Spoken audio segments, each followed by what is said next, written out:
Bonjour chers frères et sœurs en Christ, bienvenue dans cette nouvelle vidéo de 7 minutes de pain quotidien du 25 avril 2025.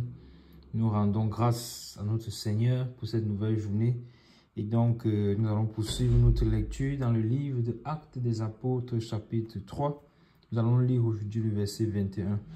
Donc, nous avions déjà vu que Pierre, l'apôtre Pierre, a vraiment mis, depuis que cet homme-là a été guéri, cet homme paralytique qui se trouvait à la porte du temple appelé la Belle, depuis qu'il a été guéri, les hommes israélites se posaient les questions, ils étaient étonnés, mais qu'est-ce qui se passe?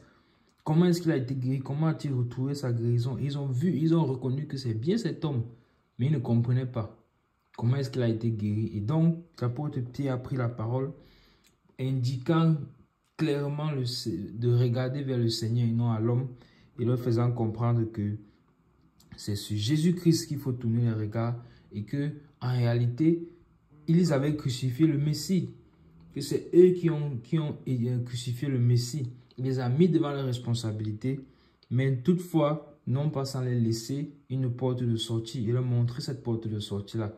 Il les a donc tenus par la main en leur montrant clairement donc ce qu'il fallait faire. Il fallait se repentir, se convertir et pour que les péchés soient effacés. Et la parole de Dieu a déclaré donc hier au verset 20 que nous avons lu que afin que les temps de rafraîchissement viennent de la part du Seigneur et qu'il envoie celui qui a été destiné, Jésus-Christ. Donc, la même manière que Jésus-Christ, il dit qu'il envoie celui qui a été destiné, Jésus-Christ. Or, Jésus-Christ est déjà venu. Donc, cela nous montre clairement qu'il est en train de parler. On avait vu clairement qu'il est en train de parler de la promesse que Jésus-Christ avait faite, c'est-à-dire le Saint-Esprit. Nous avons vu clairement que c'est en fait le verset 20 de Actes des Apôtres, chapitre 3, n'est qu'une réplique du verset 38 de Actes des Apôtres, chapitre 2, qui disait que repentez-vous et faites-vous baptiser au nom de Jésus-Christ pour le pardon de vos péchés et vous recevrez le don du Saint-Esprit. Donc Jésus-Christ qui vient habiter en nous, c'est le don du Saint-Esprit, c'est dans lui qui revient. Et bien sûr, il reviendra encore. Cette fois-là, il reviendra encore maintenant, plus sous forme de Saint-Esprit, mais sa présence, il reviendra encore physiquement pour chercher son église, la seconde venue du Seigneur. Et donc, dans ce verset 20, c'est ce que nous n'avons expressément ne pas voulu dire cela hier, mais en fait, il s'agit en fait ce message, ce passage cache deux venues en réalité, la venue du Saint-Esprit et le deuxième, enfin, la deuxième venue du Seigneur sur la terre. Vous voyez, c'est-à-dire que le retour du Seigneur pour enlever son église. Et c'est clairement dans ce que le verset 21 va nous dire. C'est ce que nous allons donc lire aujourd'hui. Je lis dans le verset 21, au nom du Seigneur Jésus, que le ciel doit recevoir jusqu'au temps du rétablissement de toutes choses dont Dieu a parlé enseignement par la bouche de ses saints prophètes d'autrefois. Amen. Donc, je relis encore le verset. Je lis la fin du verset 20 et je lis le verset 21 pour qu'on puisse bien comprendre. Donc, qu'il envoie celui qui vous a été destiné, Jésus-Christ, que le ciel doit recevoir jusqu'au temps du rétablissement de toutes choses dont Dieu a parlé enseignement par la bouche de ses saints prophètes. Donc, vous voyez que c'est Jésus-Christ qui va encore revenir jusqu'au temps de rétablissement de toutes choses. Donc, il va revenir au temps du rétablissement de toutes choses. Et quand est-ce que ce temps-là sera? Bien évidemment, l'Église va être enlevée, vous voyez. La merveilleuse chose qui va se passer. C'est pour ça que voilà l'espérance que nous avons en tant qu'enfants de Dieu. Et ça nous ramène encore sur le Saint-Esprit. Parce que c'est le Saint-Esprit qui est notre gage. Donc quand il revient, c'est le Saint-Esprit. C'est ceux qui ont cette lampe-là en eux qui revient prendre. Vous vous rappelez de la parabole des 10 vierges. Il y avait 10 vierges sages et 10 vierges folles. Lorsque la parole de Dieu nous parle de vierges, ça suppose que là, on nous présente clairement que ce sont des chrétiens. Ce sont des personnes qui connaissent le Seigneur. C'est pour ça que l'apôtre Dieu parle de vierges. On n'est pas en train de parler des non-croyants et des croyants, non. Les 10 sont des croyants. Les 10 connaissent le Seigneur. Mais de quelle manière? C'est-à-dire que 5 parmi elles sont folles et 5 sont sages. C'est-à-dire qu'il y a 5 parmi qui vont se réveiller et on va voir de l'huile dans la lampe lorsque l'époux va revenir et vont entrer avec lui pour fêter. Vous voyez, pour les noces. Et les 5 autres n'auront pas assez d'huile. Donc, la parole de Dieu nous ramène toujours sur le Saint-Esprit. En fait, nous voyons depuis que nous avons commencé à lire le livre des Actes des Apôtres que le Saint-Esprit, en fait, il est partout, vous voyez. Et c'est là que l'on comprend clairement quand l'Apocalypse nous dit que son nom est la parole de Dieu.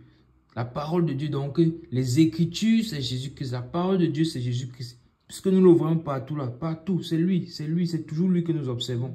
Et encore dans ce passage, clairement on dit, celui qui vous a été destiné, Jésus-Christ, c'est toujours lui. Donc nous voyons clairement que c'est de lui qu'il s'agit.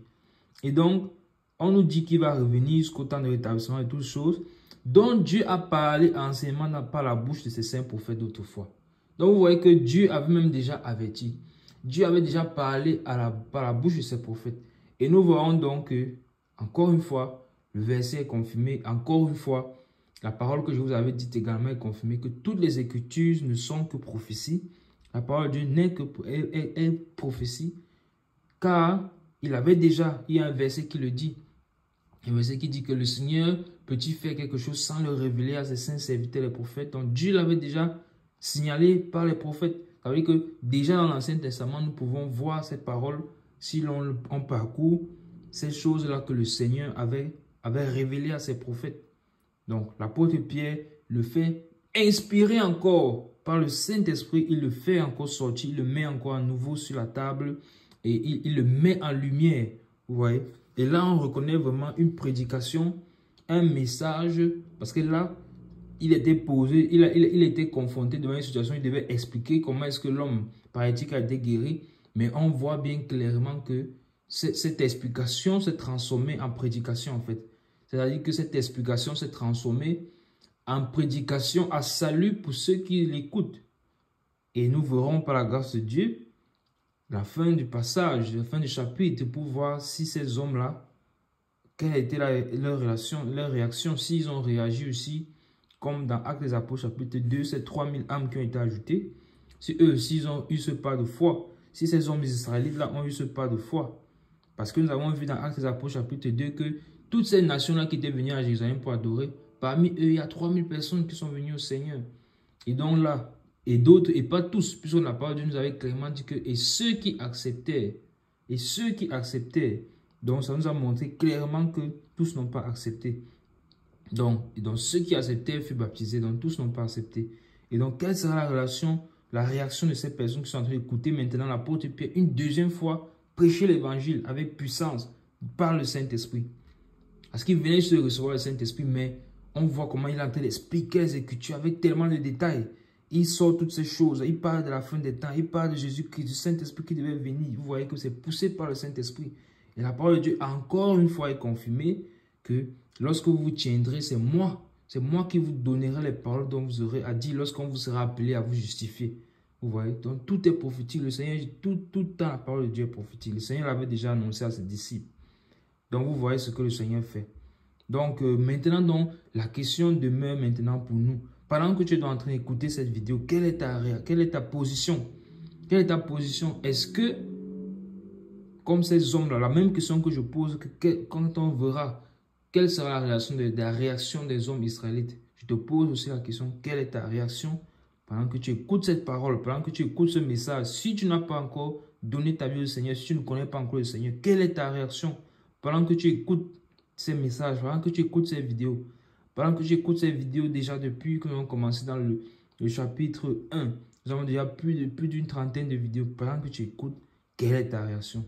Nous avons fait exprès de faire des petites vidéos courtes pour que tu n'aies pas de raison de dire que tu n'as pas le temps pour écouter parce qu'elle était longue. Écoute tes vidéos. Mais quelle est ta réaction? Tu as un choix à faire. Tu as un choix à faire. Et si tu es déjà enfant de Dieu et que tu es dans le péché comme nous avions vu, quelle est ta réaction? Est-ce que tu vas te détourner? Est-ce que tu vas décider de te repentir comme nous avions vu pour que les temps de rafraîchissement arrivent? Quelle est ta réaction? Tu es donc interpellé ce matin et nous nous arrêtons là pour aujourd'hui. Que la grâce, la paix, la miséricorde de notre Seigneur Jésus-Christ vous soit abondamment multipliée. Shalom.